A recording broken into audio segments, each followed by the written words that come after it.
Buenas, hoy vamos a presentarles o a revisar la clase de la farmacología de las hormonas sexuales masculina y femenina.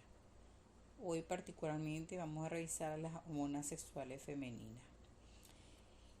Vamos a recordar algo que ustedes vieron en el quinto semestre en neurofisiología, donde revisaron el control endocrino del eje hipotálamo hipófisis órgano efector. Cabe recordar que el generador de los impulsos hipotalámicos localizado en el núcleo arqueado del hipotálamo es activado a intervalos regulares cada hora y pulsátil. Esto produce la liberación periódica de la hormona liberadora de gonadotrofina, que va por la vasculatura hipotálamo-hipófisis a llegar a la adenohipófisis, donde desencadena la liberación intermitente de las hormonas gonadotropas LH y FSH con un comportamiento pulsátil. La liberación de FSH y LH regula la producción ovárica de estrógeno y progesterona, y esta a su vez va a ejercer un control negativo o una retroalimentación negativa o un feedback negativo, y esto es válido para todas las hormonas, tanto masculinas como los glucocorticoides, como para las hormonas tiroideas.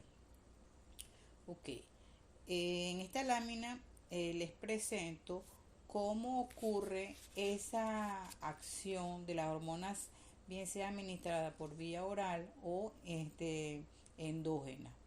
Las hormonas son liposolubles, ellas son transportadas a nivel en el plasma a través de una proteína transportadora de hormonas esteroideas o sexuales, y va a la célula diana, donde se separa y entra, por ser liposoluble, al citoplasma, y ahí en el receptor del citoplasmático, antes llamado proteína chaperona, se une y forma un complejo que al entrar al núcleo se disocia y se une al elemento de respuesta nuclear, donde va a activar genes de la transcripción de genes o de ese ARN mensajero, bien sea para inhibir o producir la síntesis de proteínas. Ok. En cuanto a las hormonas sexuales femeninas, vemos que durante el desarrollo embrionario y fetal, las hormonas sexuales van a determinar las características sexuales primarias. En el hombre serían testículo y pene, y en la mujer ovario, vagina y útero. Y una vez obtenido ese desarrollo sexual completa, entra hacia un estado de latencia, donde en la etapa de la infancia la carga estrogénica es muy baja.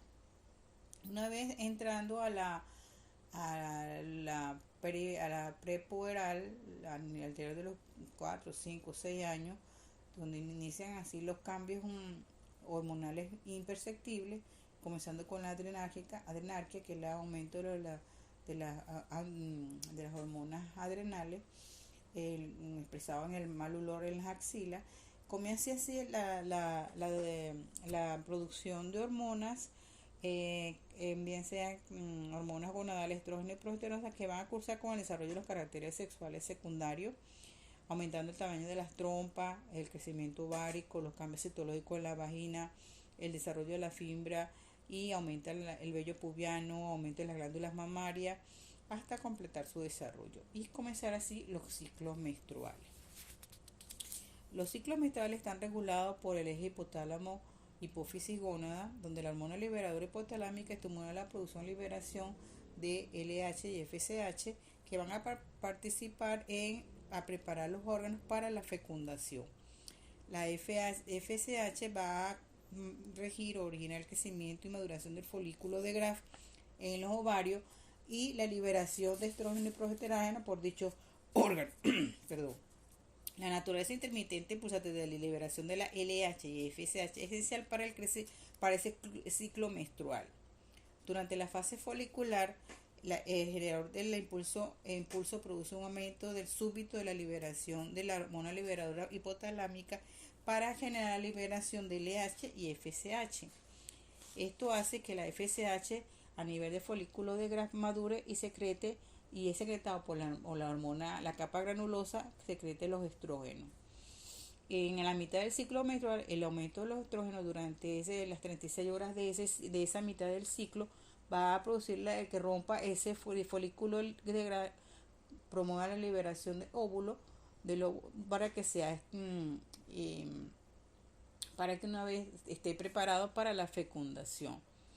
En caso de que no ocurra la fecundación, ese cuerpo amarillo que es producido a través de la LH va a caer y va a caer y va a disminuir la producción de estrógeno. Entonces vemos cómo a lo largo de la vida del sexual tenemos los niveles hormonales van cambiando desde una etapa eh, eh, embrionaria, ¿verdad? Vamos a ver esos cambios hormonales luego ya en una etapa adulta y en ese ciclo menstrual cómo esa liberación del óvulo en ese folículo sale a las trompas para ser fecundado con ese espermatozoide que puede haber ascendido a través de la cavidad vaginal, pasa a las trompas para producir la fecundación. Ahora bien, vamos a revisar la clasificación de las hormonas, de las estrógenos particularmente. Vamos a revisar en este momento los estrógenos, seguidamente la progesterona y luego la combinación que sean los anticonceptivos orales. La clasificación de los estrógenos están dados en esteroides, esteroideos y no esteroideos. Los esteroideos son naturales y sintéticos y los no esteroideos serían naturales y sintéticos. Los esteroideos naturales tenemos el 17 beta estradiol, la estrona y el estradiol, y los sintéticos tenemos el etinilestradiol, el mestrano y el fofetrol.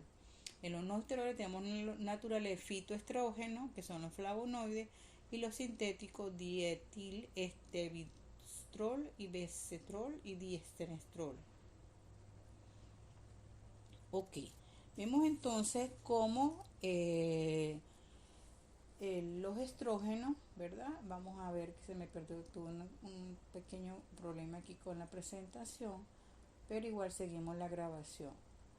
Vemos entonces en cuanto a las características farmacocinéticas de los estrógenos, debemos estar pendientes que ellos todos tienen muy buena absorción porque son liposolubles, pero los estrógenos naturales, los esteroides naturales, son rápidamente inactivados por ese fenómeno, amplio efecto de primer paso. Por lo tanto, los esteroides naturales o los estrógenos naturales tienen baja biodisponibilidad a diferencia de los sintéticos que tienen mayor biodisponibilidad como el etinilestradiol. Ellos se unen a las proteínas fideoides de hormonas sexuales y a la albúmina. En cuanto a su mecanismo de eliminación es por biotransformación. Tenemos metabolitos activos, pero tienen menos actividad que las partículas madre y luego son conjugados. Es importante tener presente que recordemos que existen fármacos que son inductores del metabolismo de otros. Aquí tenemos como los barbitúricos, fenobarbital, el difenilidantoína y la rifamicina como antibióticos son inductores del metabolismo de los estrógenos, por lo tanto va a disminuir los niveles de este tipo de estrógeno. Van a ser eliminados por la orina, por la bilis y por las heces. En cuanto a la farmacología de los estrógenos, vemos que ellos, su primera acción va a ser el desarrollo de caracteres sexuales secundarios, glándula mamaria, vello púbico, ciclo menstrual, y van a participar en el cierre de las epífisis, en la distribución corporal de la grasa femenina y estimulación de la pigmentación. Ok. En cuanto a las acciones sobre el sistema nervioso central, ellos van a modificar la frecuencia pulsar de la liberación de la hormona liberadora de gonadotropa a nivel hipotalámico, inhibe la secreción de la FSH y LH y aumenta la síntesis de estrógeno y progesterona en el hipotálamo. En cuanto a acción metabólica, yo tengo una débil acción anabólica, promueve la retención de sodio, de nitrógeno y agua y interviene en el metabolismo de los lípidos aumentando la LDH y disminuyendo la FSH. También reduce la tolerancia a la glucosa, reduce la capacidad secretora del hígado, favorece la retención de bilirrubina y modifica la composición de la bilis, por eso que es susceptible a producir patología de la vesícula biliar. Favorece la síntesis de factores de coagulación 2, 7, 9 y 10 y el plasminógeno y disminuye la actividad antitrombina 3, perdón. En cuanto a las indicaciones terapéuticas del estrógeno, vemos que ellos son utilizados para la síntesis, para la terapia hormonal sustitutiva, que quiere decir que aquellos pacientes, aquellas situaciones donde meriten estrógeno, ellas van a ser utilizadas, por ejemplo, en el tratamiento de las perimenopáusicas, donde de verdad tenemos evidencia de la caída del estrógeno, en el tratamiento de las disgenesias gonadales como el síndrome de Turner, irregularidades menstruales, signos vasomotores de perimenopáusico, en la prevención de osteoporosis, en la prevención de riesgos cardiovasculares y como anticonceptivos orales. En cuanto a las reacciones adversas medicamentosas, tenemos las gastrointestinales, son las más frecuentes, dada por náuseas, vómitos, también tenemos hiperplasia endometrial y miomas, hipersensibilidad de mamaria. En embarazos pues se ha descrito casos de carcinógenos sobre el feto, acelera la modulación de evolución del melanoma y aumenta el riesgo de la litiasis biliar. Eso en cuanto a los estrógenos. Ahora, en cuanto a las progesteronas, las vamos a clasificar de acuerdo a su estructura química, derivados de 17-hidroxiprogesterona, el representante es la medroxiprogesterona. Ahí tenemos otro representante como el megestrol y la ciprosterona. Tenemos los derivados del 17,9-nortestosterona, el representante del norentridrona, primero tenemos una primera y una segunda generación. En la segunda generación tenemos el levonorgestrel y norgestrel, que son los más utilizados hoy en día. Y tenemos también una segunda, tercera generación, el llamado el desogestrel o normetano, que es el estudeno prácticamente. Okay. En cuanto a características farmacocinéticas más importantes, la progesterona tenemos que tiene un amplio fenómeno primer paso hepático con una eliminación de 25%, pero para la progesterona particularmente esa es la biodisponibilidad, un 25%, pero el resto de las presentaciones de progesterona, de los derivados de la progesterona, tienen mayor biodisponibilidad de un mayor 76%, según una proteína plasmática un 90% y es biotransformado y excretado por vía renal. Una vida media variable. En cuanto a la farmacocinética de la progesterona, ella inhibe la liberación de los factores liberadores de gonadotropa. Su acción tiene una acción facilitada y su acción facilitadora sobre la liberación de la hormona FSH, modifica la termorregulación, antagoniza levemente la aldosterona y su acción estrogénica y aumenta la actividad del centro respiratorio. Recordemos que estos síntomas de aumento de la temperatura, de retención de sodio y esa actividad que se ve en el periodo menstrual, que coincide a la presencia de los aumentos de los niveles de progesterona, es visto por esta elevación de los niveles de progesterona en este periodo. Sobre genitales vamos a ver también efectos sobre el endometrio, útero, mucosa cervical, trompa y glándula mamaria. En cuanto a otras indicaciones terapéuticas o la indicación terapéutica de la progesterona, tenemos el tratamiento de la amenorrea secundaria, o bien sea para el tratamiento o para el diagnóstico. En el protocolo diagnóstico de una amenorrea secundaria, en la hemorragia uterina disfuncional, en la infertilidad asociada a insuficiencia de progesterona, en el carcinoma endometrial metastásico, y se describe en la segunda línea del cáncer de mama. Entre las reacciones adversas medicamentosas tenemos la hepatopatía, ¿verdad? O hepatotoxicidad, mejor dicho,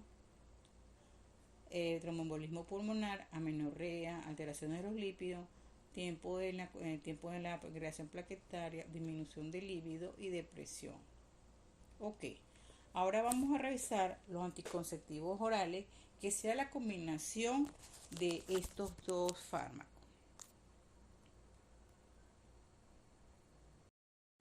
Los anticonceptivos orales son usados o comenzaron a desarrollarse en 1960. Ellos inicialmente eran altas dosis de mestranol, 150 microgramos, y del nortestosterona, 10 miligramos. En ese momento las reacciones adversas medicamentosas eran importantes y frecuentes, por lo que la industria comienza a disminuir la dosis hasta llegar al 2000, al año 2000, donde ya se tiene una dosis mínima que hacen la anticoncepción de 15 microgramos para el etinilestradiol y 0,6 miligramos de gestodeno. Eso a medida cada día lo van disminuyendo un poquito más por las reacciones adversas medicamentosas. De la clasificación general de anticonceptivos orales tenemos preparados de estrógeno y progestágeno, preparados solamente con gestodeno y preparados postcoitales. Los preparados bioorales combinados tenemos la combinación de estrógeno, y perdón la redundancia, de estrógeno y progestágeno o gestágeno. Del representante principal tenemos el mestranol o el etinilestradiol, y en el representante de los gestágenos tenemos el norgestrel, el levonorgestrel y el gestodeno. Estos son preparados con estrógeno y progestágeno. En estos preparados orales debemos aquí mostrarles la forma de su dosificación o las representaciones farmacéuticas que se consiguen monofásico, trifásico y bifásico. Los gestágenos o la combinación de progestágeno y estrógeno monofásica, ellos se administran por vía oral durante 21 a 22 días con preparados a concentraciones constantes de etinilestradiol y levonorgestrel de 0,15 miligramos y 0,3 a dosis continua durante todo el periodo del ciclo menstrual. En la bifásico o secuencial, las concentraciones son diferentes y se realizan en dos fases. Una primera fase del primer día al día 10, donde no varían las concentraciones de etinilestradiol y norepinefrina, y una segunda fase desde el día 1 hasta el día 22, donde cambia la dosificación. Aquí vemos cómo entonces la dosis del preparado gestógeno es mayor, y esto entró en desuso porque tenía menor eficacia y mayores efectos secundarios. Lo que sí hoy en día se usa son las combinaciones trifásicas, que se administran por vía oral, presentaciones de estrógeno y progestágeno, donde la dosis cambia durante todo el ciclo menstrual, simulando o mimetizando un ciclo menstrual fisiológico de la mujer. En una primera etapa tenemos una concentración en los primeros 6 días de etinilestradiol de 0,3 y levonorgestrel de 0,005, y luego los siguientes comprimidos de segunda fase aumentan las concentraciones de ambos fármacos perdón, y en último periodo perdón. Ok, en estas formas combinadas, como les estaba comentando, se administra por vía oral un preparado de estrógeno y progestágeno, donde en 3 partes del ciclo hay modificaciones de la presentación. En los primeros 6 días del ciclo se utiliza etinilestradiol 0,3 y levonorgestrel 0,55, y se aumenta luego los siguientes 5 comprimidos, ambas presentaciones. Y ya en los últimos 10 últimos días del ciclo se administran igual dosis de levonorgestrel, diferentes dosis de levonorgestrel y etinilestradiol, para aumentar y garantizar que las presentaciones o las dosis administradas sean más similares a los niveles hormonales de un ciclo hormonal fisiológico. En cuanto a las presentaciones hormonales anticonceptivos de absorción lenta, tenemos aquellos de inyección intramuscular profunda mensual, que son preparados de depósito de estrógeno y progestágeno, de que se administran en el ciclo del día 1 al día 10 Son usados exclusivamente en aquellas mujeres que presentan enfermedades psiquiátricas, ¿verdad? En trastornos mentales, inclusive la hemos usado también en aquellas adolescentes con una responsabilidad sexual importante, que no bien se administra por vía oral, pero sí se administra por vía intramuscular una vez al mes. Tenemos los preparados transdérmicos de estrógenos y estágenos. Son parches que se colocan semanalmente, pero debido a diferentes factores intrínsecos de la fórmula, han sido realmente ineficaces. En cuanto a las presentaciones de de gestágenos unitarios, tenemos aquellos que se administran cada 2 o 3 meses, de presentaciones de depósito, como es el acetato de medroxiprogesterona, los implantes subcutáneos levonorgestrel. Tenemos los preparados postcoitales, bien sea en una presentación de levonorgestrel o la combinación de etinilestradiol y levonorgestrel. En otras presentaciones de gestágeno solo tenemos la mini píldora, que se administra dosis baja de gestágeno durante todo el ciclo menstrual. Es poco usado porque no es eficaz y hay deterioro del ciclo menstrual, hay muchas irregularidades, puede haber sangrados intermenstruales.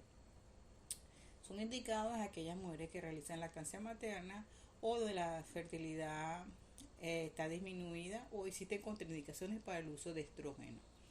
Tenemos también inyección intramensual o trimestral de gestágeno de depósito y otras presentaciones de progestágeno, implantes de conillos vaginales, píldoras vaginales y dispositivos intrauterinos con de progesterona. Aquí les presento unas imágenes donde se evidencia los implantes subcutáneos, los preparados de depósito y los preparados postcoitales. En cuanto a los anticonceptivos de emergencia o contracepción postcoital de emergencia, se utilizan aquellos coitos que no implican relaciones sexuales sin protección, una protección insuficiente o simplemente una agresión sexual, y para evitar prevenir el embarazo. Se utiliza de las 72 horas posterior a la actividad sexual y puede ser con altas dosis de levonorgestrel. En cuanto a las